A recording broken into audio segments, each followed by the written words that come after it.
À moitié endormie, j'ai senti quelque chose de doux et de froid toucher mon visage. J'ai ouvert les yeux et j'ai vu un nez écailleux juste devant moi. Je n'ai même pas eu le temps d'avoir peur, parce que la seconde d'après, j'ai senti l'odeur dégoûtante et effrayante de quelque chose qui brûle.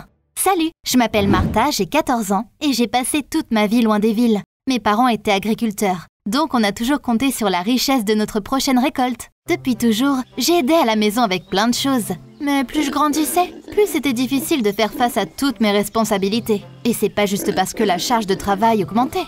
C'était juste que j'ai vite compris que ce n'était pas fait pour moi tout ça. Je pouvais me perdre dans mes pensées et casser des œufs en sortant du poulailler ou arracher des plantes utiles au lieu de mauvaises herbes ou me plonger tellement dans un livre que je laissais cramer une tarte que ma mère m'avait dit de surveiller. Je le faisais pas du tout exprès tout ça, mais mes parents me grondaient de plus en plus de jour en jour.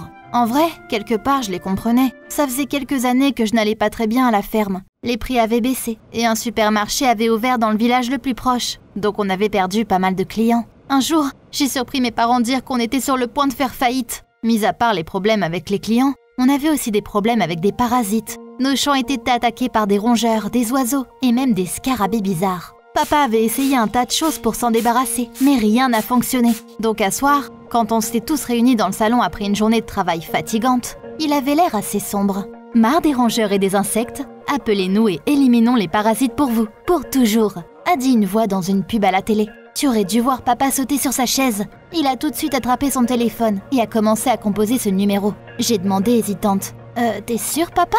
Ça me fait mal pour tous ces animaux. On peut pas faire autre chose ? Mais c'était inutile. Bien sûr, personne ne m'a écouté. Maman m'a tout de suite dit d'aller dans ma chambre. En partant, je l'ai entendu dire quelque chose qui m'a blessée. Elle est encore jeune, elle ne comprend rien. Je ne comprenais vraiment pas en plus. Pourquoi est-ce que les gens étaient aussi cruels ? Toutes ces souris et ces oiseaux y vivaient comme nous. Je savais qu'ils détruisaient les récoltes, mais il n'y avait pas un moyen plus humain pour s'en débarrasser ? La semaine suivante est passée incroyablement vite. Papa a donc fait venir les spécialistes. Ils sont arrivés avec une voiture énorme et ils ont pulvérisé des produits chimiques sur nos champs. Après quelques semaines, on a compris que ça avait fonctionné. Il y avait beaucoup moins de parasites. Plus rien ne menaçait la récolte. Et papa rayonnait de bonheur. Bien sûr, j'étais très heureuse pour lui, mais je ne pouvais toujours pas m'empêcher d'être triste. Pour me changer les idées, je suis allée me promener et je me suis retrouvée loin de la ferme. Je suis arrivée à la partie du chemin qui était envahie par l'herbe, donc j'ai dû faire attention à où je mettais les pieds. Et heureusement que j'y ai pensé.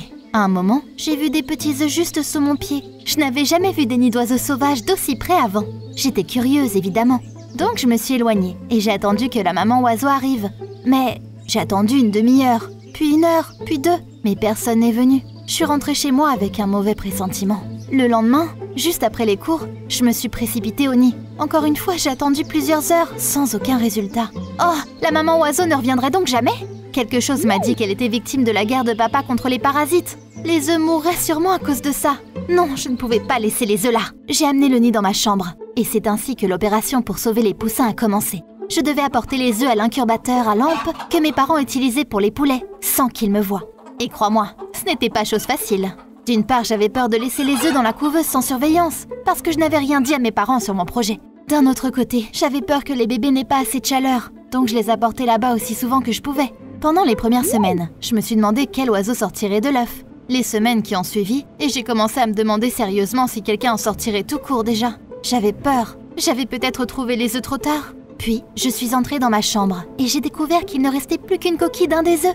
Ils avaient éclos. Trop cool. J'ai donc commencé à regarder où était le petit oiseau. Sauf que là, j'ai vu un serpent, un tout petit, pas plus large que la paume de ma main, mais un serpent quoi. Oh, j'étais terrifiée. J'ai sauté sur mon lit et j'ai eu trop peur de descendre pendant 10 minutes. Bon sang, c'était pas du tout un nid d'oiseau.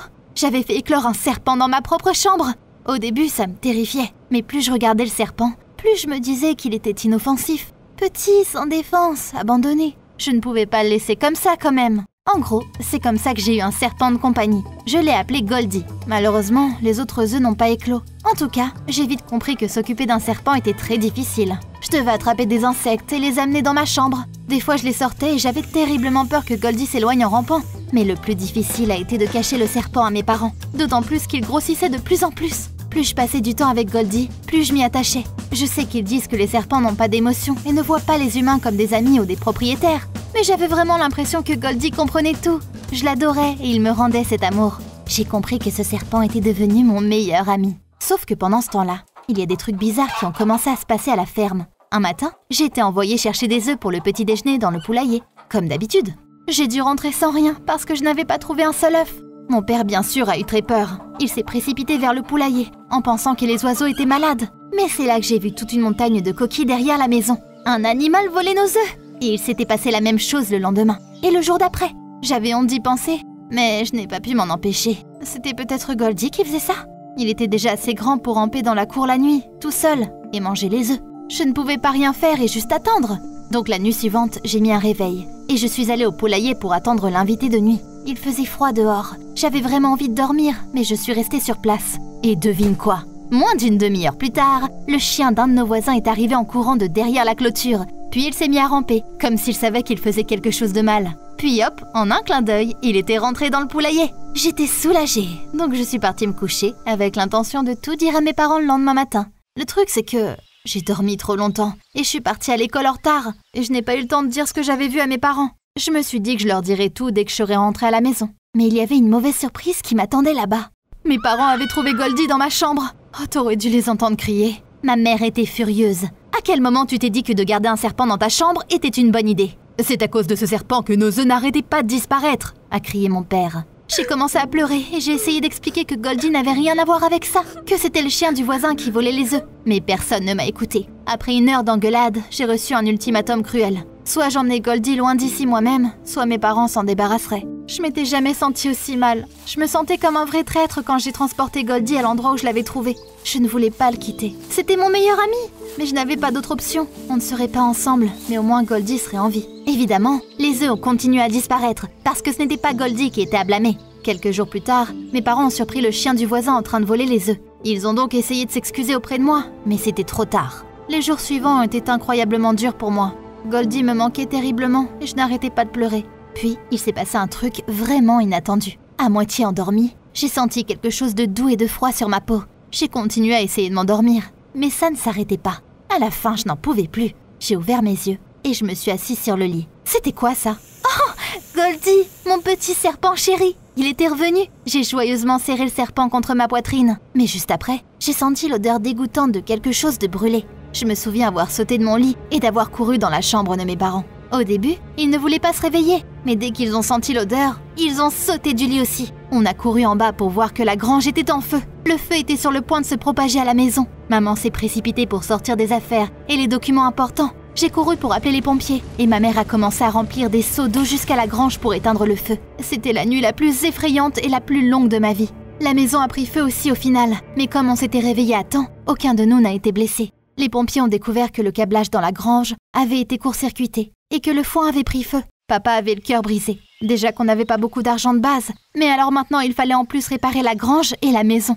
Mais dès que j'ai récupéré de ma peur, j'ai compris que c'était grâce à Goldie. C'était grâce à lui qu'on était tous en vie. Qui sait comment cette nuit se serait terminée si Goldie n'était pas revenu pour nous réveiller. J'ai commencé à en parler à mes parents, mais ils m'ont juste fait signe de partir, trop occupés par leurs problèmes. Tu penses que j'ai abandonné? Rien du tout. J'ai écrit au journal local ce qui s'était passé. Ce qui s'est passé ensuite était tout simplement incroyable. D'abord, des journalistes du journal auquel j'avais écrit sont venus m'interviewer. Et après l'apparition de l'article, les gens se sont sérieusement intéressés à notre famille. Il y a même des journalistes qui sont venus d'autres villes. Tout le monde voulait prendre des photos du serpent qui avait sauvé notre famille, parce que c'était la première fois que quelque chose comme ça se produisait. Après ça, la nouvelle s'est vite propagée sur Internet, puis les choses ont enfin commencé à aller mieux pour ma famille. Goldie a eu des milliers de fans, et on a vite vu qu'il y avait beaucoup de gens gentils dans le monde.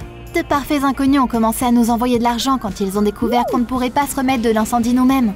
C'était assez pour nous aider à construire une nouvelle grange et réparer notre maison. Les gens venaient de loin pour voir Goldie, de leurs propres yeux. Et avant de partir, ils achetaient des légumes à mes parents. Les affaires n'ont jamais aussi bien marché. Une fois les problèmes d'argent résolus, mes parents ont arrêté de me gronder. Pour être honnête, j'ai commencé à leur donner moins de raisons aussi. Prendre soin de Goldie m'avait appris la responsabilité et la discipline, donc je suis devenue beaucoup plus soigneuse. J'aime enfin ma vie, et tout ça grâce à un petit serpent.